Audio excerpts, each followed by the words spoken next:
Ladies and gentlemen, good day and welcome to the Q1 FY22 earnings conference call of BHEL hosted by DAM Capital Advisors Limited. As a reminder, all participant lines will be in the listen-only mode and there will be an opportunity for you to ask questions after the presentation concludes. Should you need assistance during the conference call, please signal an operator by pressing star then 0 on your touchtone phone. Please note that this conference is being recorded. I now hand the conference over to Mr. Mohit Kumar from DAM Capital. Thank you and over to you, sir. Thanks, Rutuja. Good evening to all of you. On behalf of DAM Capital, we welcome you all to Q1 FY22 earnings call of BHEL.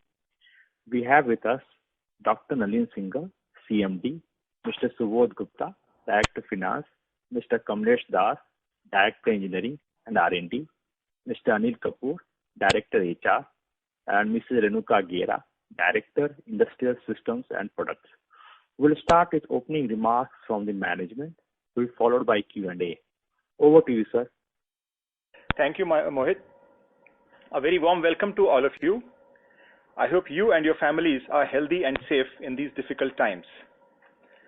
The second wave of COVID wreaked havoc all around as well as badly impacted the rebounding economy post the first wave of COVID. I'm happy to share that during the second wave of COVID, your company has supplemented the nation's efforts in combating the pandemic-related challenges. Amidst the oxygen crisis faced by the country during this time, BHEL worked on a war footing to address the oxygen demand through its various manufacturing facilities across the country. BHEL supplied over 85,000 cylinders of medical oxygen from its Bhopal and Haridwar manufacturing plants by diverting industrial oxygen from production activities and setting up infrastructure as well logistics for filling oxygen cylinders, which increased from the then existing capacity of 200 to 300 cylinders per day to reach almost 4,000 cylinders per day. Even a 40-year-old oxygen plant at Hyderabad unit, which had been shut down for over a decade, was revived for this purpose.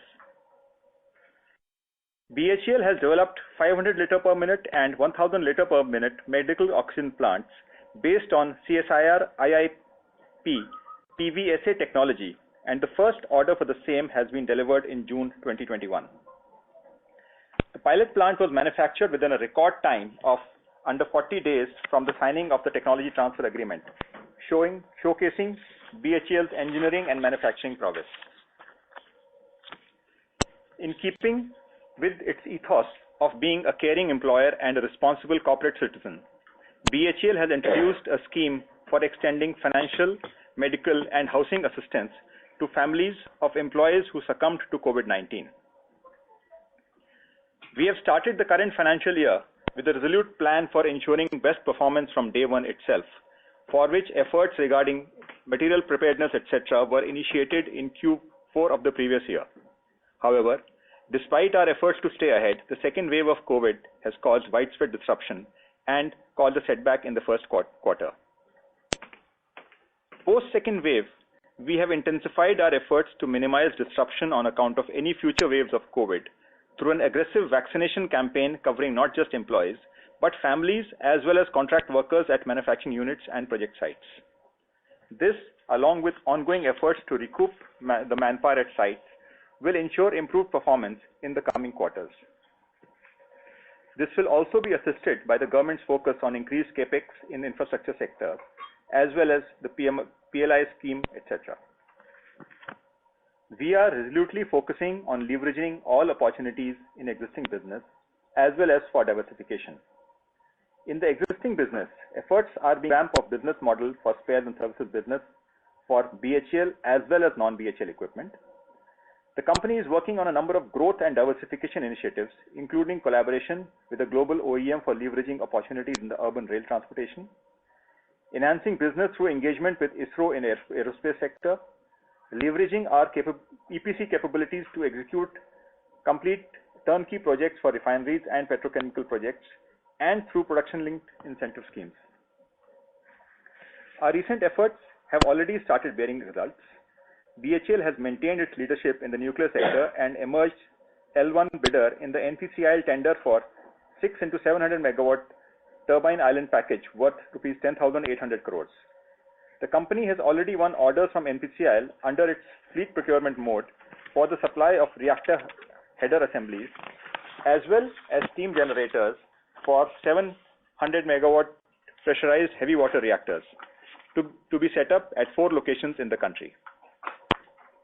With the execution of the order for sulfur recovery unit from IOCL Paradeep, BHEL will establish itself as a LSTK player for process packages in upcoming opportunities in the downstream oil and gas sector. The company is also developing propulsion electrics for 9,000 horsepower WAG 9H locomotives of Indian Railways. In our pursuit towards taking up engineering services as a separate business vertical, BHEL has won its first large pure design order worth rupees 85 crores from Indian Navy. To support its diversification and expansion efforts, the company has taken a number of initiatives towards strengthening its business processes, revamping project execution, creating a digitally enabled organization, as well as further improving its service and quality standards. A major exercise is currently underway to optimize costs through design optimization of major products and packages and through improved procurement efficiencies for which a dedicated cost optimization group has been set up. The company has also taken up developmental efforts in futuristic areas such as additive manufacturing, hydrogen economy, Industry 4.0, upstream solar PV value chain, coal to methanol, amongst others. A dedicated hydrogen business group has already been set up to identify and develop opportunities in the hydrogen value chain. As part of the Atmanirbhar Bharat initiative to make India self-reliant, we have identified various high-value items being imported by BHEL as well as other capital goods companies in the country. In this regard, imports and outsourced items worth rupees 1,200 crores, more than rupees 1,200 crores have been identified for indigenization and in-house manufacturing. Advanced level deliberations are also underway with other organizations in public and private sectors in areas such as oil and gas, steel, defense, mining, shipping and transport for indigenous development of items being imported by these organizations. I am happy to share that BHEL is already executing several developmental orders for the same. Coming to the financial performance, the top line in Q1 FY22 has improved significantly at rupees 2,724 crores, up by 44% from the lower base of rupees 1,897 crores in Q1 FY21, despite the second wave of COVID. While on one hand, the company is trying to enhance the volume of operations, on the other hand, the break-even point is being attempted to be brought down by various cost reduction measures. As a result, the company has made a post-tax loss of rupees 445 crores in Q1 FY22, as against a loss of rupees 897 crores in Q1 FY21. The losses were limited to less than 50% over the same period of previous year due to higher volumes as well as significant cost control and cost reduction efforts. The gross operating margins are, however, depressed on account of the surge in metal prices, leading to higher material cost, and also change in composition of turnover, with civil turnover constituting about 22% in the current year, as against 6% in the last year. The current period EBITDA loss of rupees 399 crores is lower by about 59% as compared to the corresponding period of the previous year, despite non-productive expenses of about rupees 276 crores during the partial lockdown period. But for these expenses, the EBITDA loss level would be rupees 123 crores. The lower losses are also aided by net withdrawal of provisions to the extent of rupees 185 crores in Q1 FY22 due to the improved quality of receivables in the company's balance sheet, as against a net creation for this period of rupees 38 crores in the previous year. The company had net cash in bank balance of rupees 1,623 crores at the end of Q1 FY22, as compared to the opening balance of rupees 1,868 crores. This is a marked improvement over the Q1 FY21 balance of rupees 1,168 crores. The cash deficit in Q1 FY22 is the lowest cash deficit witnessed in the first quarter of any of the last 10 years. The receivables are also at reduced levels, with a reduction of about rupees 500 crores achieved in the contract assets as against the previous year-end figure. For Q1 21-22, the trade receivables are rupees 7,336 crores and contract assets are rupees 23,550 crores and total debtors rupees 30,885 crores. As against at the start of FY21-22, the trade receivables were rupees 7,213 crores, contract assets 24,079 crores and debtors 31,292 crores. The order booking has been impacted due to delay in order finalization on account of budget cuts and extension of live tenders and delay in procurement of new orders, in announcement of new orders to Q1 FY22. Up to Q1 FY22, we booked orders worth rupees 3,253 crores, out of which power segment is rupees 2,502 crores and industry segment is rupees 694 crores, and the remaining is from exports. The total order book as on 30th June 2021 stood at rupees 1,02,098 crores, out of which the power sector is rupees 84,586 crores, industry sector is rupees 11,187 crores, and rupees 6,325 crores is for international operations. In addition to the above, we are favorably placed in the 2 into 660 megawatt NTPC Talcher main plant package and a number of orders for FGD and boiler modifications, besides the rupees 10,800 crore NPCIL TG Island order already mentioned earlier. Tendering is underway for the 3 into 800 megawatt Talabira thermal power station of NLC India Limited, 2 into 800 megawatt NTPC Singrauli, and 2 into 800 megawatt NTPC Lara thermal power plants. Besides these tenders for FGD of around 30 gigawatt are in various stages of tendering. We are confident that with our various initiatives for consolidation of existing operations, diversification efforts in new growth areas, and forays into futuristic emerging technologies, we will be able to overcome the current challenges. Thank you all once again for joining this conference call. We will take questions now. Thank you very much. We will now begin the question and answer session. Anyone who wishes to ask a question may press star and 1 on the touchtone telephone. If you wish to remove yourself from the question queue, you may press star and 2. Participants are requested to use handsets while asking a question. Ladies and gentlemen, we will wait for a moment while the question queue assembles.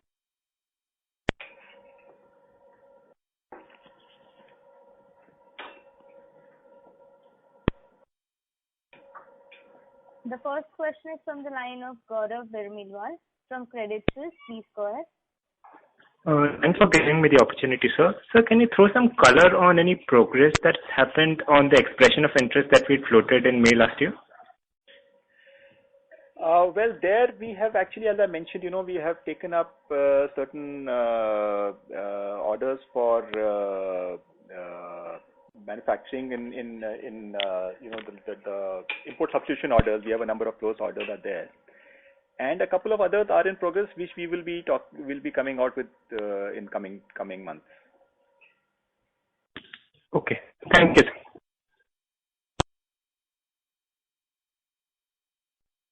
Thank you. The next question is from the line of Ajinkya Bhatt from Macquarie. Please go ahead. Hi, sir. Thanks for the opportunity. Sir, my question is the diversification efforts that you are doing, be it on oil and gas, defense, plus the expression of interest with various global OEMs, etc. When you do all this diversification, is there any common thread that binds these efforts together, in the sense that in terms of, say, BHEL's existing capability, is it the availability of design talent, or is it precision engineering, or is it flexible assembly line? Is there any common thread that essentially binds all these operations and makes you confident that you easily enter and succeed all these diverse areas? If you can throw some light on that, please.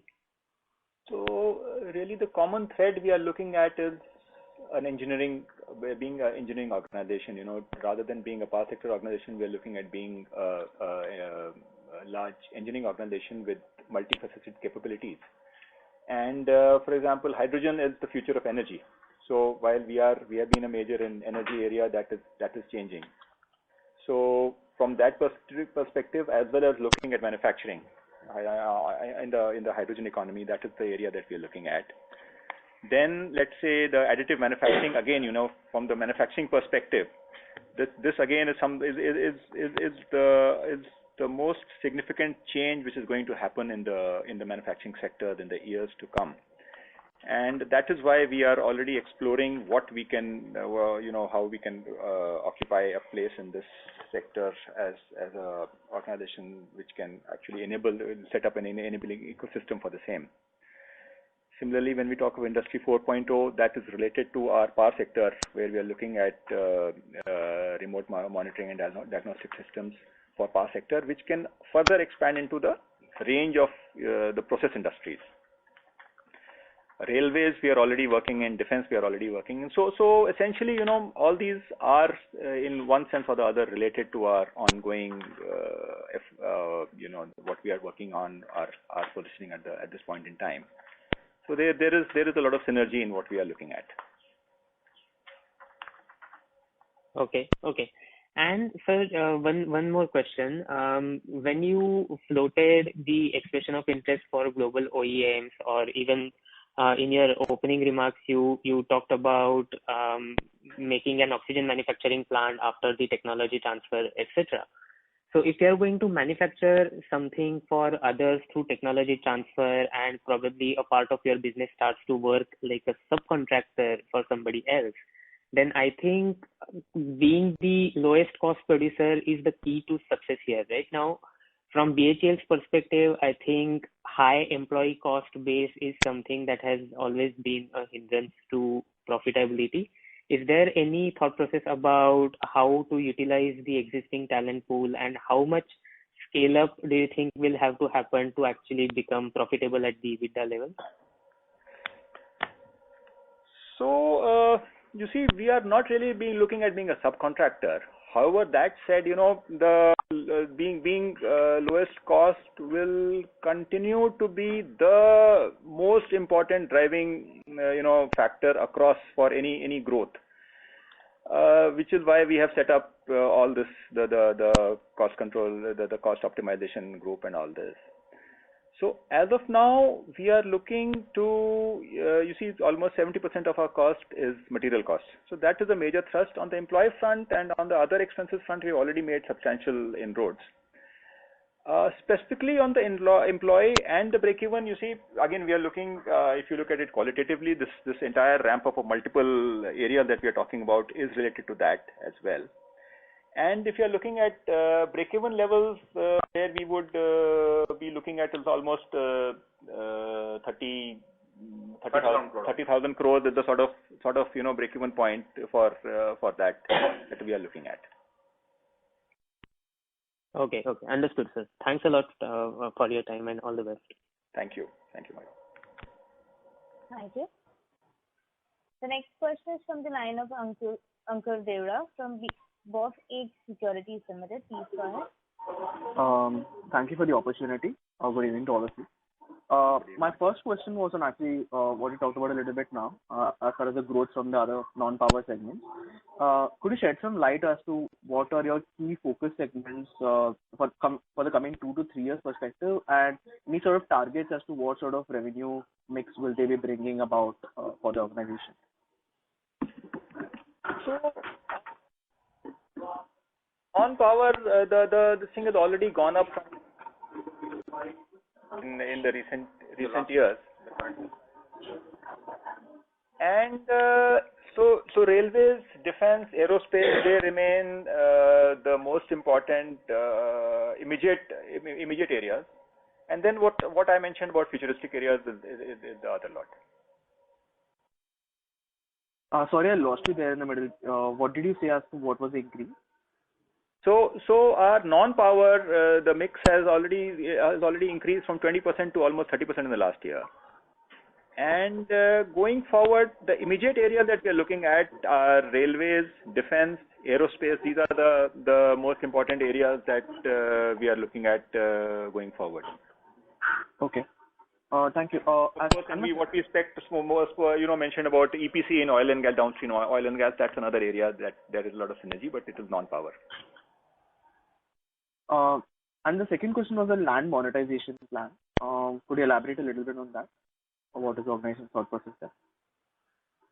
Look, land monetization is something we are not really looking at as an organization, because in any case, a lot of the land is on right to use basis from the various states.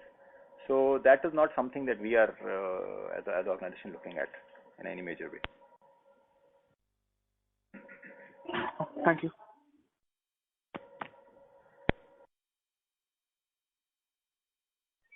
Thank you. The next question is from the line of Vaibhav Sabu from Axis Capital. Please go ahead. Hi, this is Sumit Kishore here from Axis Capital. Thank you for, reinstating the quarterly conference call after a gap of 4 quarters. My first question is, what is the executable order book right now of the 1.02 lakh order backlog? And what is the number after excluding the GST, inflation in the order book? 70,000.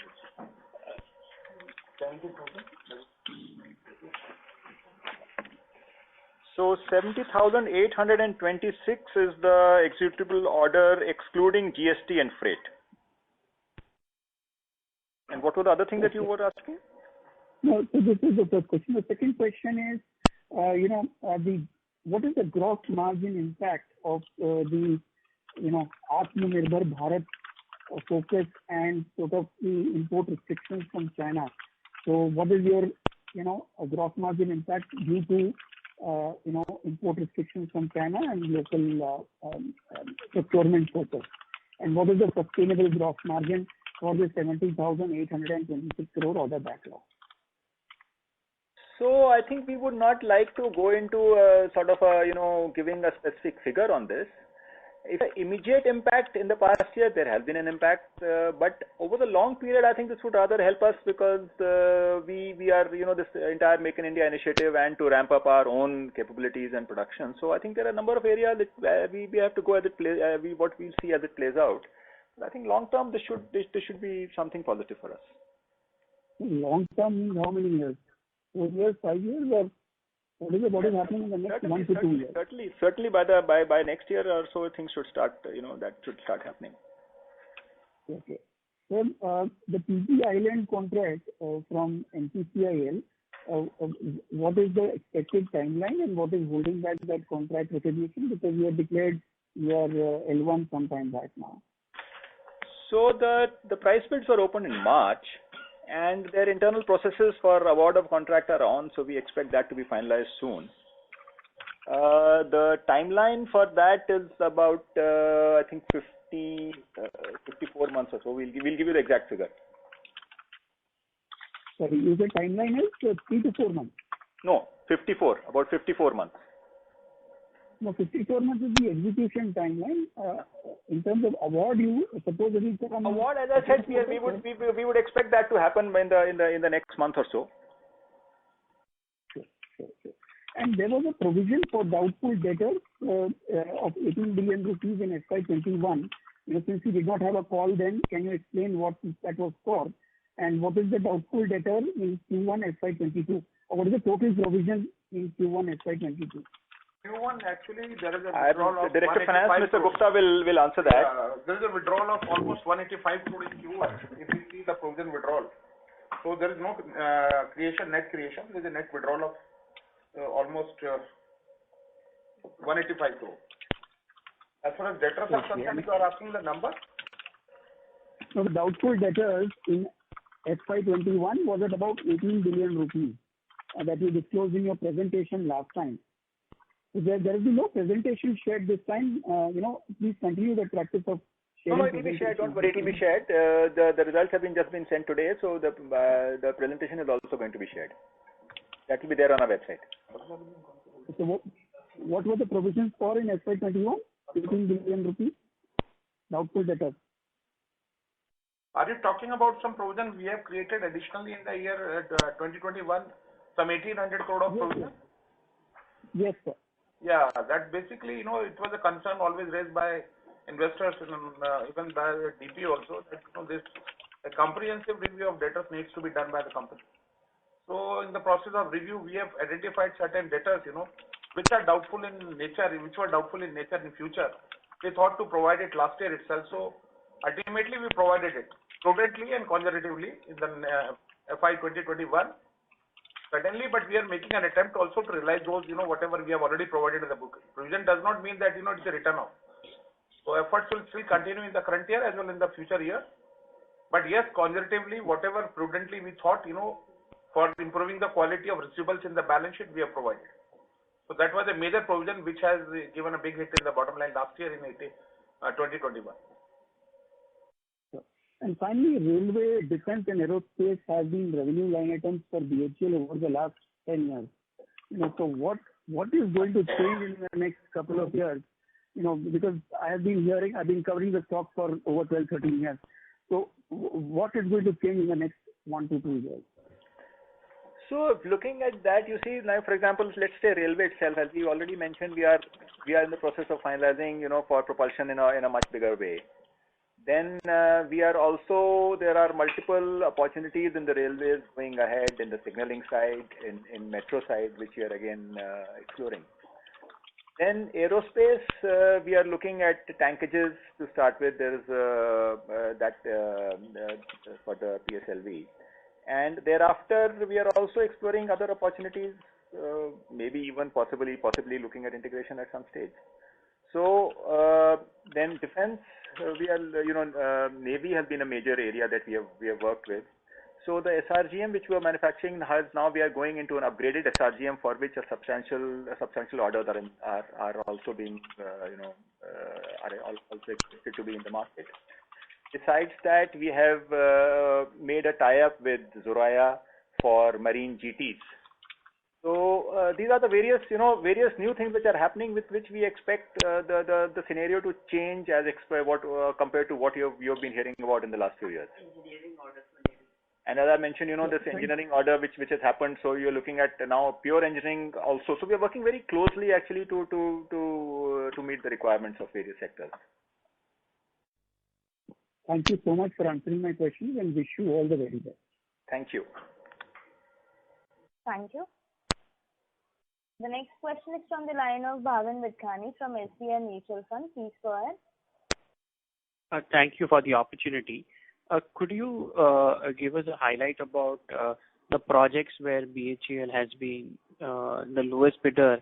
What is the status on that? What's holding up? And considering that BHEL would have submitted its price bid long ago, what happens to pricing on those projects? So the biggest one where we are L1 is, as I mentioned, NPCIL, which was opened in March this year itself. There, of course, the pricing, of course, holds.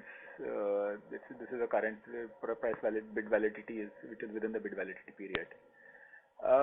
Talcher is a longer one, where there have been issues between the local issues between the state government and signing of agreements between the power producer and the consumer. So earlier it was delayed on account of environmental clearances. That also I think now is coming into the final stages. So I think within the next few months we should be seeing some progress on that. We have been looking at the pricing there itself. I think the pricing will still hold. So these are the two major ones where we are L1. Could you give us an update on the other prospects which you expect to get finalized in the current financial year? So we have already indicated, the order where we are L1. We've already said that NPCIL we are looking to have it coming in the next month or so. Talcher we are looking at. Besides that, of course, I mean we don't actually give guidance on this what we are at the expected performance. But these are ones which are visible. Okay. Actually, I was looking for projects where tenders are expected to be opened or tenders are opened, which can get finalized probably in FY22 fiscal. So Talabira is the most major one which is in the pipeline. Besides that, for the FGDs, there are a number of tenders which are happening, which are going to be finalized in the coming time.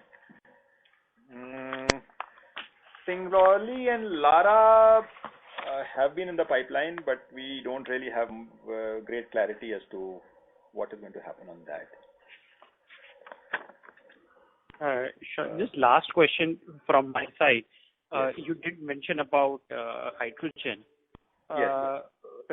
If you could talk more about is electrolyzers an area given the prowess BHEL has in manufacturing? Can BHEL get into this? Are there do you have a continuing dialogue with any of the partners on technology side? Any update on that will be useful. That's my last question. I'll request Mr. Das, our Director Engineering and R&D, to take that. Yes, it's a good question. As our CMD has already briefed that we are venturing into this hydrogen economy. Actually, there are 3-4 verticals in the hydrogen economy if you look at it. One is electrolyzer, as you have said very rightly. So yes, electrolyzer we are trying to pitch in with some global OEM for tie-up for electrolyzer manufacturing. Also, there is a very good opportunity for fuel cell battery manufacturing, which can be given to any automobile industry for any mobile or any static application also. And in that area, we have already developed up to 5 kilowatt very successfully compact fuel cell. And now in this year, we'll be definitely coming out with the 25 kilowatt cell also, which can be used as a module and ramped up to 200 kilowatt cells in a very compacted manner with a high charge density. And there will be a definite business in future within the country also in coming few years. So these are few areas we are attacking together. And as you know that after all these three doing like electrolyzer and all, the major requirement will be green hydrogen. So we have already developed a capability in our R&D at Hyderabad to generate green hydrogen. That technology has been already established, and all this solar power can be converted into hydrogen. And then there is another very big area which will be coming up in the future, near future in the country, that is hydrogen storage. So hydrogen storage tank is a very important area where, as our CMD already briefed, there is a niche technology available. So we are getting into those areas also. So totally it is a bundle in the hydrogen economy, business to target by BHEL in near future. Thank you so much for taking my questions. Best wishes. Thank you. Thank you.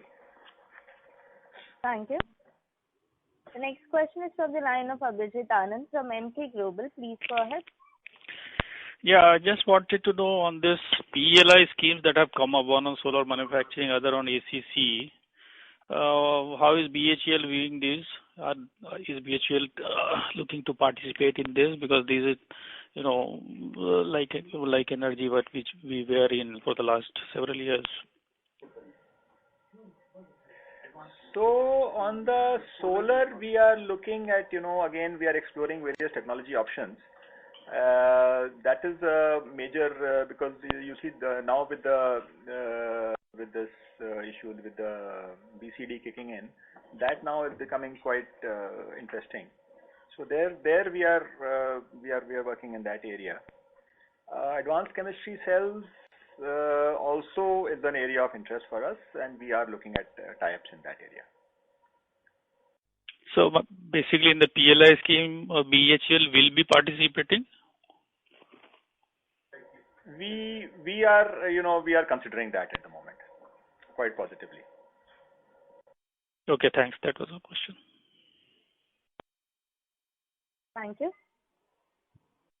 The next question is from the line of Girish Achipalia from Morgan Stanley. Please go ahead. Sir, all the questions are answered. Just one. The receivable breakup, if you can just provide at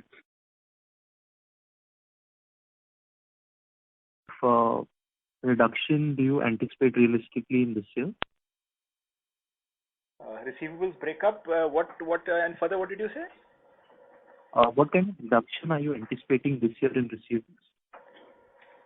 So between the center and state, you're looking at the breakup, receivable breakup between this. As on 30th June, state utilities are 43%, central PSUs 36%, private customers 13%, and exports 8%.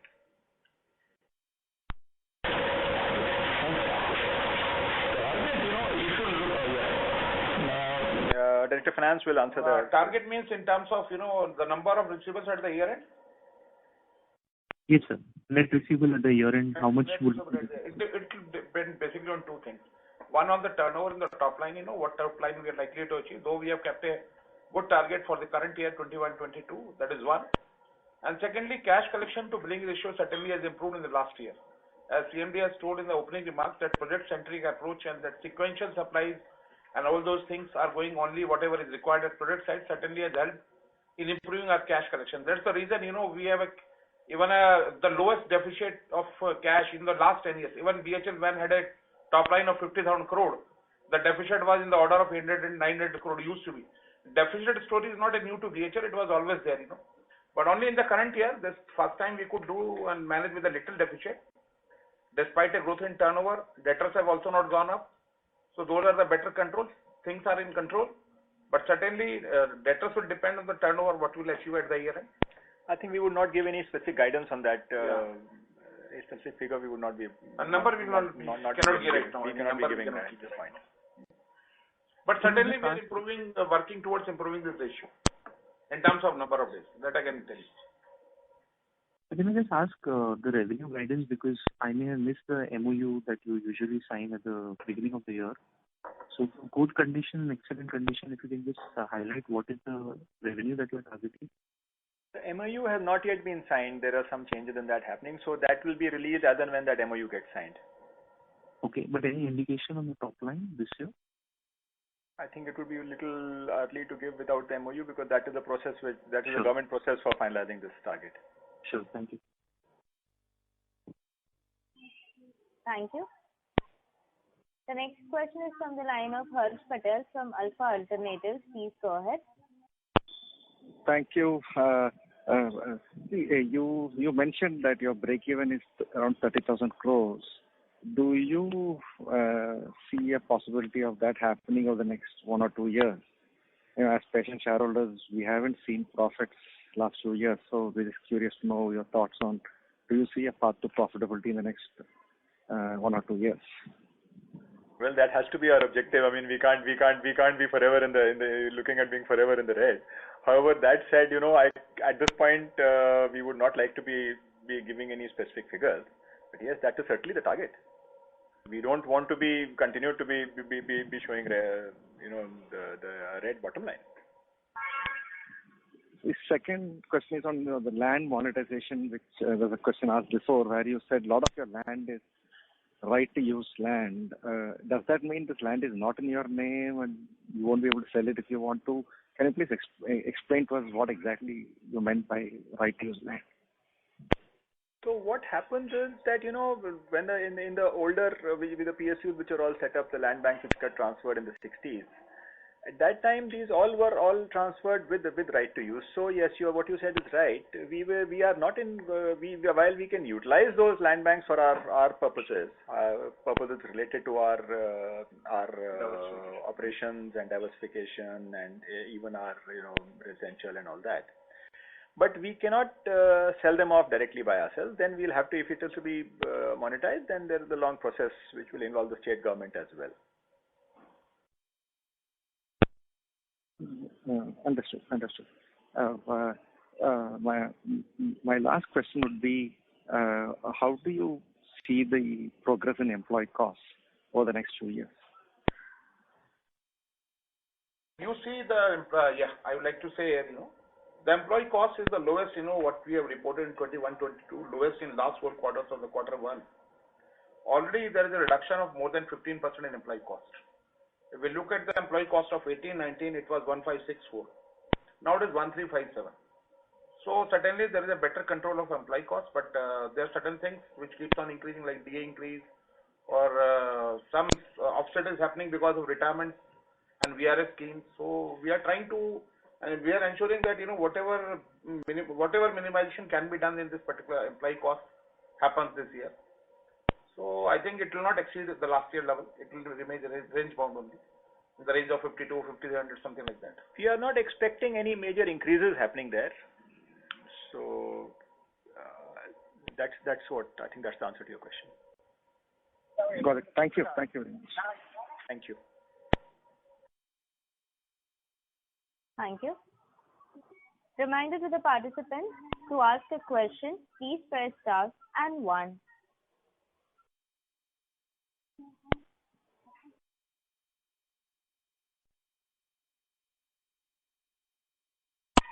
The next question is from the line of Meet Vora from DAM Capital. Please go ahead. Yeah, hi, thanks. So my first question was regarding the FGD orders. So I wanted to know the expected prospect for FGD orders in 2022 as well as 23. And plus, I wanted to also know on the Talcher order, what's the status? How soon can we expect it to get finalized?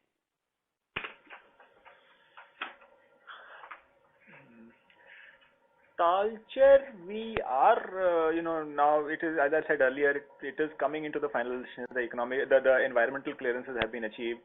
Between state government and NTPC also, there's been a lot of movement. So we are hoping that it gets finalized at least in this year. On the FGD, there you see now with this change in the deadlines, there are the state and those private sector, they are still not visible clearly. There is no clarity there. However, there are 30 gigawatt which is expected to be, as I mentioned, which is expected to be in the tendering process. So this includes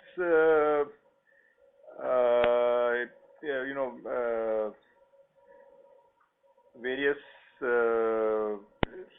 This includes some which have already happened.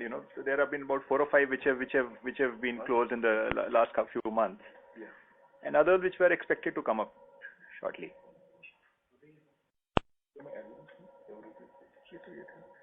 We have been favorably placed L1 in the CPAT FGD, which was the 2 into 500 megawatt, which was where the bidding was completed in June. Then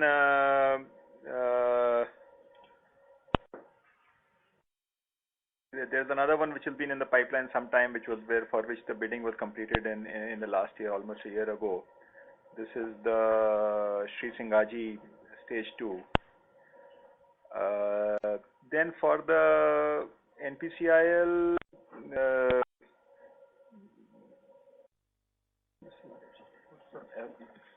so NPCIL we already know that's not FGD not. So this is what we have at the moment. Separate FGD group we have created.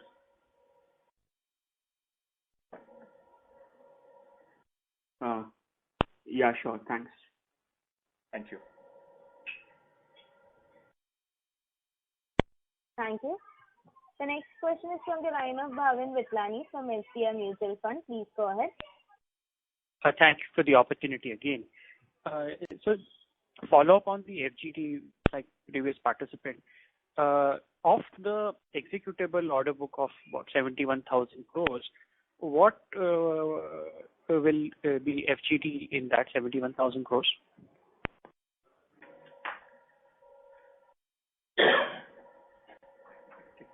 FGD. Just one second. We'll just see.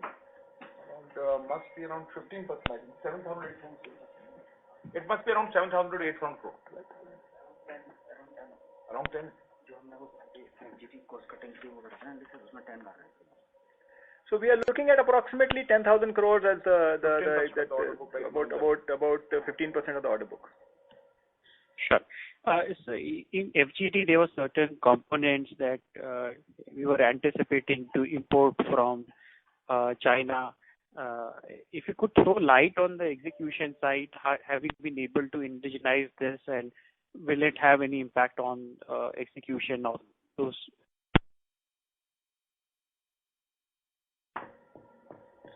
So there were a number of components, you see, which we have a major share of that we have been able to indigenize.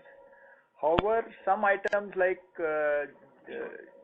gypsum dewatering and there are a couple of items which are still a bit of a challenge, but I think the process is going on for indigenization of those as well. But I think most of them are now under control. Understand that. The second question is on again receivables as a follow-up. If you could give us guidance on over a 2-year basis, the receivables are continuously running much higher than the revenue run rate. And also an update on the sequential execution, which was focused once when you joined. If you could give us an update on the progress that we have been able to achieve on the sequential execution and its impact on the receivables. What has been the progress so far, and how do you expect it to improve over the next 1 to 2 years? So as far as the sequential execution part is concerned, I think that's been the most important success we have achieved in the recent past. And that has reflected actually in the quality of receivables, as well as the fact that now, for the last year, we managed to get 83% of our total billing was converted. So that actually shows the quality sequential execution, as well as sequential dispatch, as well as focus on project execution. So you see that also has resulted in reduction in costs for damages and transportation, etc. The cash outflows, some of the cash outflows are getting controlled. That we have already. So the entire focus today is in the execution is the project centric, and that has helped us on the cash front. As regards to the receivables, you see, this is something which we are trying to bring under control, which is why, in fact, when we have done the detail, as Director Finance just mentioned, we did a detailed review, and that is what resulted in that 1,800 crores provisioning. So there also, besides that, also some of it which was pertaining to closure of projects. So there's another initiative on for PG test and project closures. So those are multiple efforts which are on to bring that also under control. I want to add one more point in addition to what CMD just said. Even if you look at the MU target of 2021 in terms of receivables in number of days, at very good level it was 140 days. Was given to BHEL. Though it was a tough target, we have achieved almost 134 days. So it was the lowest. We have achieved very good scale we have achieved last year of the target given by DP. Second thing, whatever trade receivable we have reported this year, in this quarter, at the end of Q1, this is the lowest in last 25 quarters. So certainly, continuously, there is an improvement in the quality of receivables. That is one part. Wherever we feel prudently that the money is not coming or it will not come, we are providing it also appropriately in the books. And third, the focus straightway is on the cash collection. Even we are taking position also wherever it is required. Even to some customer also, last year we took strong positions with our state customers, with our even central customers also. If money will not come, will not supply. So whatever receivables are there, mainly it is because of the payment terms. As you know, we have discussed in past also. The payment terms what we have in these tenders, basically these were all zero deviation tenders. So because of that adverse payment terms in those projects, indirectly we are funding all these projects. Whether it's a Patratu, whether it's a or Tangerco projects, most of the projects we are funding indirectly. That's why it is taking our cash badly. Otherwise, now it is not that. That's why we have divided in two categories from the last 2 years: receivables and contract assets. So if you see the receivables, they are going down continuously. There's a downward trend in the receivables. And if I can add to that, what we saw as the cash surplus in the last year and the lowest cash deficit in Q1 in the current year, that is all an indicator of this effort. Sure. Thank you so much for taking my questions. Thank you. Thank you. Participants are requested to please limit a question to one per participant.